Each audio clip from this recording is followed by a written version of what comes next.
What is up, my bodyweight warriors, and welcome back to another video. Today I want to talk to you about passive stretching. I don't think it gets enough love, and if you'd have asked me 6 months ago what I thought of passive stretching, I probably would have told you that it sucks. But my opinion is a little bit different now, and I'm going to tell you why. So firstly, let's cover the rough variations and types of stretching. Number one, we have passive stretching.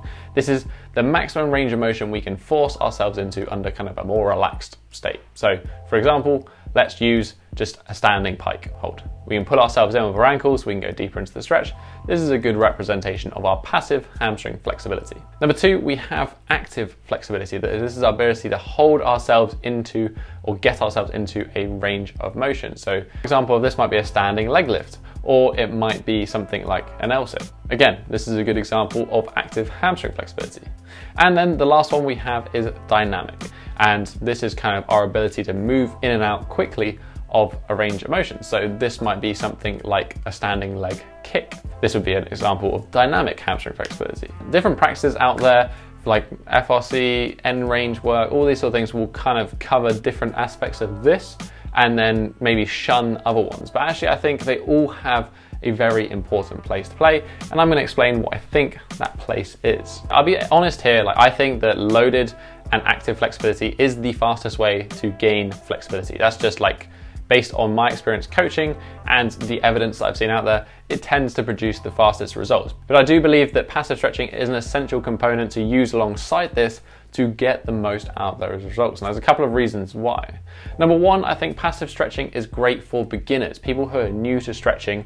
There's an element of just the pain, the stretch reflex, the suckiness of doing a stretch, that's a big thing to come over. And if you jump straight into active or dynamic flexibility, then there's a chance that stretch reflex, that reflex to stop you going any deeper into a stretch, is going to be too strong. So by doing some passive flexibility when we start doing our flexibility work can really help us get over that initial reaction to doing a stretch and make it easier for us to tolerate that stretch reflex. That's one of the components of being more flexible, is having a better tolerance to that stretch sensation.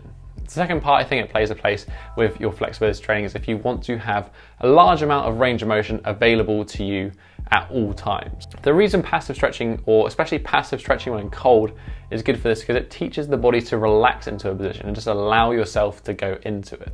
When we do a lot of loaded and active stretching, our body is used to having a lot of tension to get into a position. And whilst this is good and it helps us get more range, it helps us push through that point, our body starts getting used to needing it. So when we're cold and when we have less resistance to go into that stretch, it might give us less range of motion. By doing some relaxed stretching, pushing our range of motion but in a relaxed way is a great way just to improve the general flexibility that you have day to day. So it's useful for beginners and advanced in those respects alike.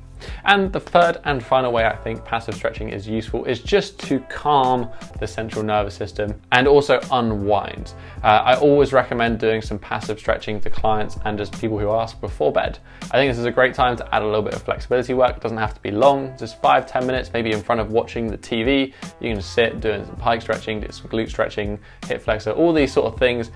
Very easy to add in, and it has a nice relaxing effect on the body. It can help you sleep better, it can help you wind down, it can help you reduce that nervous system activity. So basically, passive stretching doesn't suck. It has a place, you just need to know how to apply it correctly, and hopefully this video helps you do that. Those are the three ways in which I think passive stretching is useful. Number one, for beginners, introduce them into flexibility work. Number two, for people who have a more advanced level of flexibility and want to have a wide range of flexibility available when cold. And number three, for relaxing before bed. I just think it's a great option. But that has been basically it for this week, guys. If you have any questions or comments about today's video, why not leave a comment in the comments section down below. If you just enjoyed this video, you can hit that thumbs up button and support the channel. Right next to it, as always, is that subscribe button if you want to join the Bodyweight Warrior tribe.